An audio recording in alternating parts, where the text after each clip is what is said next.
Hey guys, I'm Arden Kaywin, and welcome to the Pro Singer Success Collective. Today we're going to be talking about the top 10 reasons for vocal fatigue. Stay tuned.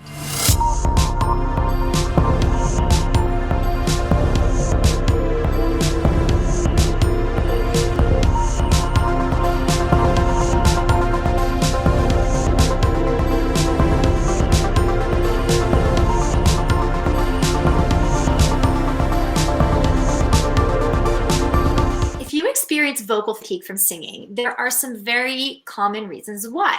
And so let me just clarify what vocal fatigue feels like so you even know if it's something you experience. So what vocal fatigue is as you've been singing or even talking, if you start to notice that you get hoarse, that your chords feel like they don't come together seamlessly, your voice starts to get airy, it starts to become higher or harder for you to access different parts of your range, either the really high or the really low.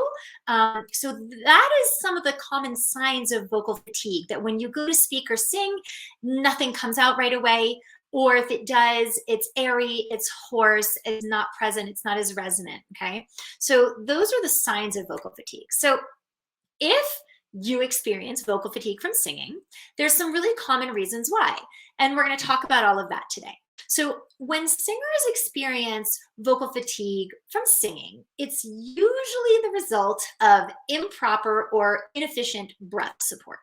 So if a singer doesn't have super stable and consistent support for their sound, then your body is going to come in and try to adapt by using other less efficient and often damaging ways of getting that sound out. And so if you're singing correctly, then the voice, it should not fatigue, it should not tire with a normal amount of use, okay? Singing should feel good.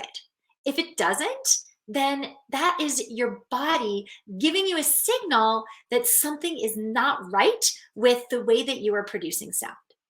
So the number one cause of vocal fatigue is improper technique, and specifically improper or inefficient breath support. So if your breath support is not dialed in, then other parts of your body, like I said, are going to come in to try to compensate and try to support your sound in that absence. And so the parts of the body that tend to come in to compensate are namely your neck, so all the muscles around your larynx, your jaw, your tongue, and sort of the upper part of your torso and your ribs. And so let me explain what happens. When your body is not supporting its sound by the lower mechanisms of support, meaning lower abdomen, so that's transverse abdominis, like right above your pubic bone, obliques on the sides, rectus abdominis, the six pack, the muscles of the lower back and the pelvic floor, all these create the container of support. And when these muscles are not supporting your diaphragm to stay low and move slow, then all of a sudden the diaphragm moves up really quickly, pushes a lot of air out, and now the sound is airy, it's flooded, you don't make it to the end of the phrase, but more specifically, you start experiencing tension and fatigue because these other parts of the body that I just mentioned, your neck, your jaw, your tongue, even sometimes your ribs, start to want to create a dam to close up around all of that to prevent this flood of air that's coming out because the lower muscles of support are not doing their job properly to support the diaphragm to stay low, so that we just have the exact efficient amount and speed of air passing through the cords. So when the lower muscles of support, the muscles that are supporting your diaphragm, that's why we call it breath support, these are the muscles that support your body to create the exact right velocity and volume of air passing through the cords that gets you the best, most powerful, most resonant sound. So when that doesn't happen, other parts of your body want to come in to try to help. But what they really do is they just create tensions and they create blocks.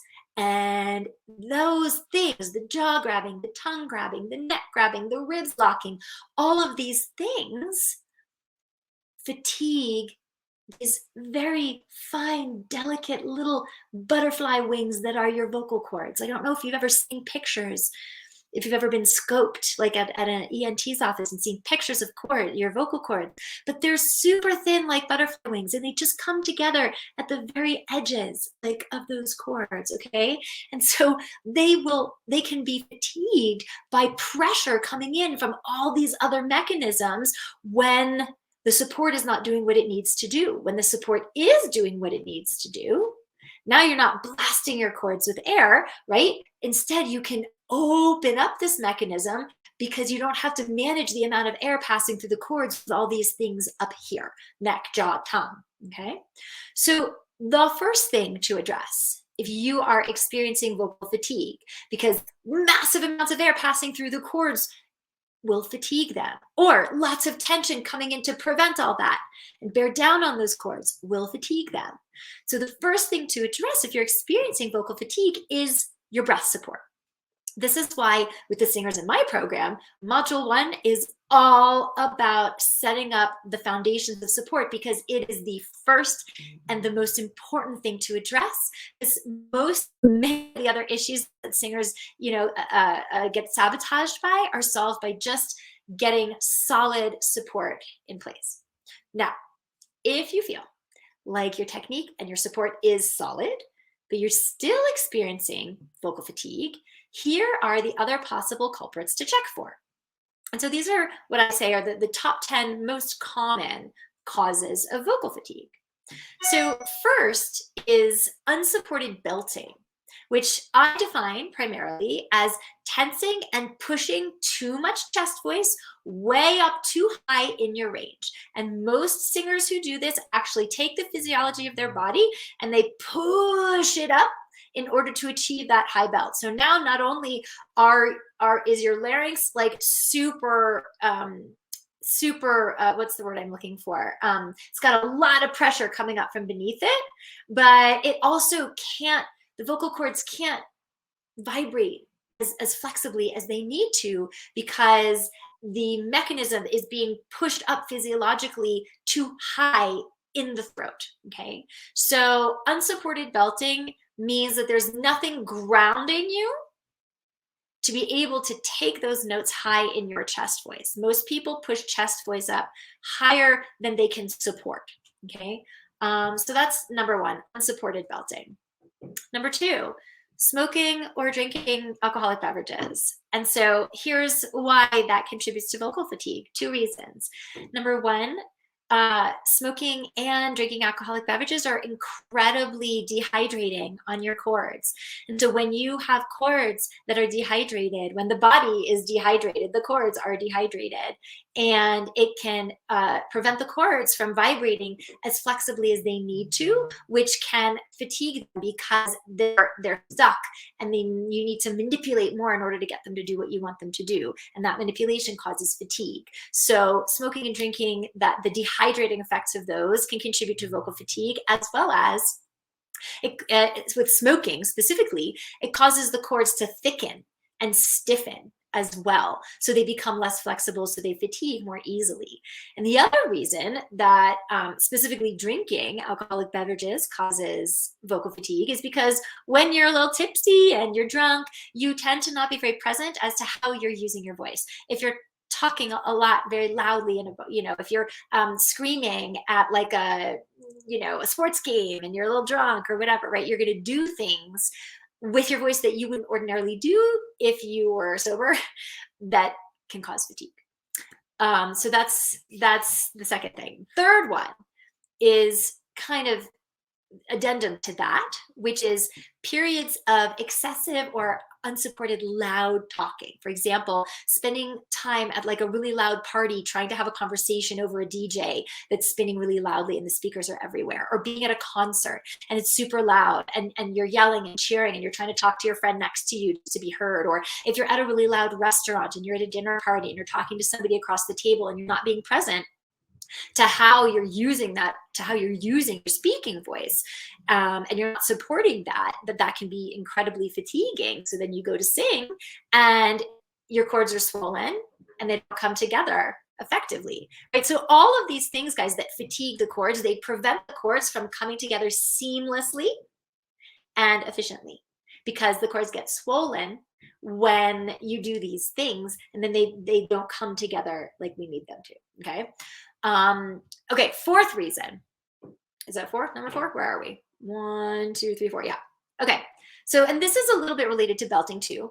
And this is the idea of singing with a really high larynx. Okay. So that manifests the most often as pushing your larynx up in your throat to help the pitch rise and creating a lot of tension as you do so. So this is also a huge habit for singers who are taking their chest voice higher than they can support. So this idea of unsupported belting. That's me pushing my larynx up into my throat and trying to sing with a high larynx. Like it doesn't work. I can't tell you how many of you probably spend time there and you don't realize it because you have nothing grounding you in the opposite direction in the form of support that you need to be able to keep the larynx stable so that that larynx is not super hiked up high in the mechanism, because that, generally speaking, creates a lot of tension to do that, and that tension will fatigue the cords, can create swollen cords, can make it so that they don't approximate seamlessly. The next bit of this is about tongue tension. So y'all are probably like, tongue tension? Okay, I don't even know about that, but tongue tension can be incredibly fatiguing on vocal cords. And so tongue tension primarily manifests as the root of your tongue, which, if you want to know where the root of your tongue is, like put your thumb under here and press in a little bit. That's the root of your tongue. If you swallow, you will feel your tongue move because your tongue is involved in the mechanism of swallowing and moving food down your throat when you eat.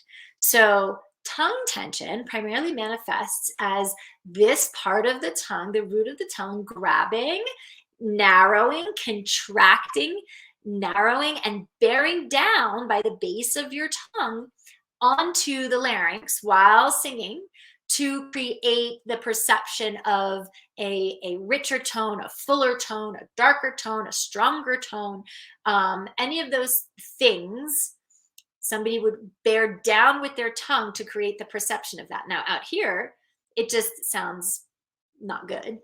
If you want to experiment with what phonating with a contracted, we'll call tense tongue sounds like, imagine the Kermit the Frog sound. So if I'm going to like imitate Kermit the Frog, the way I'm going to do that is by really tensing, pulling back, narrowing, and bearing down with my tongue on my cords. So Kermit the Frog. Hi ho, Kermit the Frog here. Or Pee Wee Herman sound, right? You guys remember that from back in the day, right? If you put your thumb there, oh my gosh, like you can totally feel the root of your tongue pressing down on your cords, okay? So this is incredibly fatiguing because, again, it puts pressure on the cords, causes the cords to whack together in a way that's not efficient and not normal. And then those cords don't come together seamlessly the way they should, which is why you get the fatigue, the airy sound, the hoarseness, etc. Okay, so now let's come to number 7. I lost track, you guys. I should have numbered this in my head, which is pushing too much breath pressure through the larynx. So I know a lot of you have this idea that it takes a lot of air to sing, especially the higher up in your range you go, the more air you push. And so this pushing, this flooding, pushing too much breath pressure up into the larynx is incredibly fatiguing for the cords. I mean, imagine if you think of a flag in a gentle breeze, right? It's this nice, soft oscillation. But a flag in a hurricane is going to get like ripped up. If you've ever seen a flag after a hurricane, it's like shredded. Okay, so the more air you push and you flood and you pressure through your cords, the more you shred them, metaphorically speaking. And it makes it hard for them to approximate and come together seamlessly. It fatigues them. It causes swelling, edema, and then you get the hoarseness, you get the fatigue, okay? And then number 9, which is singing with a posture of your head and neck being forward. So as though you were like reaching for the high notes that are like up and out here. This this thing, right? Like I can't tell you how many, especially if you watch these competition shows like The Voice or Idol or whatever, and you see the singer, go for the high note, and it's like, I can't do it. It makes me crack, like, because it's totally inefficient. Because what you're doing is you're craning and you're putting pressure on the larynx, putting pressure on the cords. And again, you guys, your vocal cords are like fine butterfly wings, okay? Like it's so easy to forget that like your cords are not made of steel. The ways that you use your body and other like affect them. Okay, so this idea of like really craning and pushing for notes this way creates a lot of instability and a lot of tension in the larynx, which causes vocal fatigue.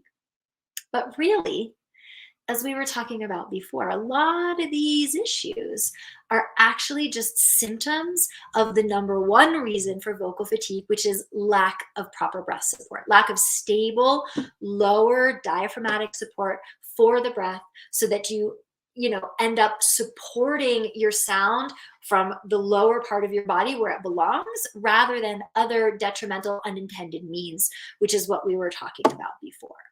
So the thing that I also want to make sure that I mention here is that you should never fatigue after a voice lesson, ever. Okay, like if you're getting vocally fatigued after an hour voice lesson with your teacher, and they're not picking up on that, there's something wrong. Like I've also heard singers say in the past that they've had past teachers who've told them that, your voice might get a little tired and fatigued while adapting to a different singing technique. No, this is a red flag that the teacher is not properly educated. Okay, proper vocal technique will never tire the voice. The whole reason for it is to allow you to efficiently sing and not get tired. So any teacher who tells you that it's normal to be fatigued when you're doing new things, that is BS, okay? That teacher does not know what they're talking about. If you are getting fatigued, it means that the techniques that you are employing are either not correct, or they are, but you're not doing them correctly, and the voice teacher is not picking up on that, okay? So that is a red flag. If you're getting fatigued after voice lessons, you definitely want to bring that up with the teacher, okay? And if they don't have a good answer for you for it, go get a new teacher. So all of these things, it's just to know that like when you're singing with proper technique, it doesn't just sound good, it feels good. And so if what you're doing when you're singing doesn't feel good, that's your body telling you that you're not doing it right and there's a better way, okay? Now, this is not just a problem, vocal fatigue, it's not just a problem because it affects, obviously, it prevents you from your best sound, but it's also so insidious because it kills any momentum that you have in your singing career by creating a load of doubt. So here's what happens, okay?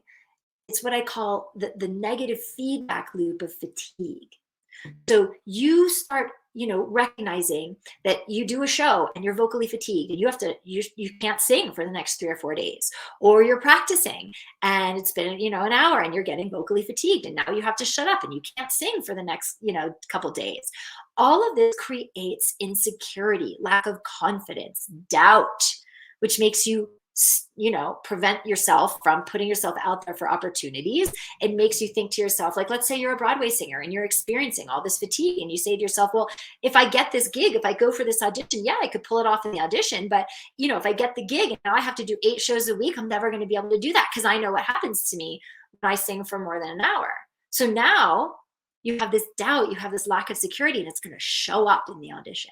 Or it might even prevent you from going to the audition in the first place, because if you even got the gig, you're not going to be able to sustain it, right? Same thing about like, if you're going into the recording studio and you're getting tired after a few takes and you have to wait, like an hour before you do a next take. And now there's this like, weed in your mind that's like, well, what if I become successful and have to go on tour? Like, how would I ever sustain this? Okay. And so now what happens is now there's fear involved and doubt involved. And the body responds to that, right? Because your body just responds to what your brain is telling it. We physicalize our thoughts and our feelings. It's part of being human. It's what we do.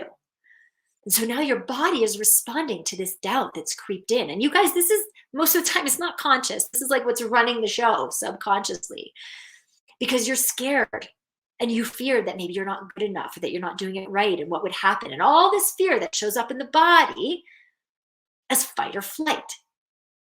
And so in that moment, you're either going to fight or you're going to flee. But both of those things happening in the body cause you to disconnect from the trust in the instrument and the technique that you know, and go do the things that cause the fatigue in the first place.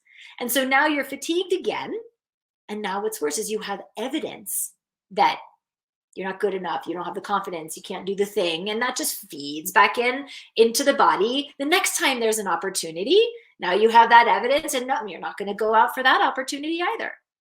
And this goes around and around and around. And this is what kills careers. This is why it's taken you 5 years to get off the bench, or why it's 2 steps forward, 2 steps back, and you're not actually making any impact or any income with your music. So there is this negative feedback loop that's created by vocal fatigue that is like the silent career killer, because it creates doubt and lack of confidence. And dude, the audience can smell that. Not only that, but it's going to prevent you from acting on your own behalf in ways that are going to make you the most powerful performer, because you're not making and taking opportunities because you know that you can't sustain it. So if you relate to this, if you recognize yourself in this cycle, and you'd like our help to break the negative feedback loop and fix the issues so that you can get out there to perform, make an impact, make money, be as powerful as a professional singer as you can be, then I want to invite you to book a call with us. So what we do is we get on the phone for like 45 minutes and we get really clear about what's going on with your voice, what's going on with the fatigue, the negative feedback loop, the gap between where you are and where you want to go, and the exact steps that you need to take to fix it. And if you'd like our help to do that, then I'll show you what that looks like. And if not, that's okay too. But this call, you guys, this is for serious, serious singers who are committed to doing the hard work and whatever it takes to break this feedback loop, get out from underneath the vocal fatigue, and reach the potential of their voice and achieve their goals. This is for people who are committed and serious. This call is not for what I call tire kickers. You know, people who just kind of want to see, or people who say that they want to be successful singers, but are really not invested in that outcome and have never really taken any actions to make that happen. Okay. So if you're a dabbler, the call is not for you. But if you are serious about being able to win auditions, release records that people actually listen to, perform for thousands of people on a regular basis, impact and income, and do so because you have full control and ownership over your instrument, there is no tension, there is no vocal fatigue, there is no doubt. If you're serious about that kind of potential and creating a career that sustains that, and investing the time and the energy and the money to get past what's been stopping you from doing that, then don't waste a minute. Book a call with us today and we'll get you sorted. All right, guys. I'm Arden Kaywin. This has been the Pro Singer Success Collective episode for today. I'll see you next time. And if you book a call, I look forward to talking with you. Bye. Hey guys, thanks for tuning into today's episode. If you want to subscribe, click the link right over there that says subscribe. And if you want to book a breakthrough session with me, which you absolutely should do, then click the link right over here that says book a call to schedule an appointment to speak with us. I'll see you on the next episode.